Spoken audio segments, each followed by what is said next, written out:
Carmel அன்னை திருக்கொடியானது Carmel நகர் புனித Carmel அன்னை ஆலயத்தின் கொடிக்கம்பத்தில் பகட்டாக பறக்கிறது.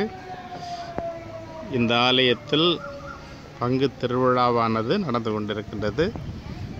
வருகின்ற ஞாயிற்றுக்கிழமை ஜூலை மாதம் 21ஆம் நாள் திருவிழாவின் நிறைவு நாள்.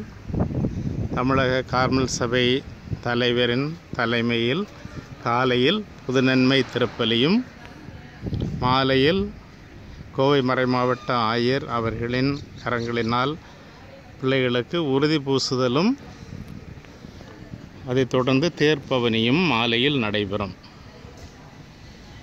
ஆகவே இந்த நிகழ்ச்சிகளில் அனைவரும் கலந்து கொள்ள உங்களை அன்போடு கேட்டுக்கொள்கின்றேன்.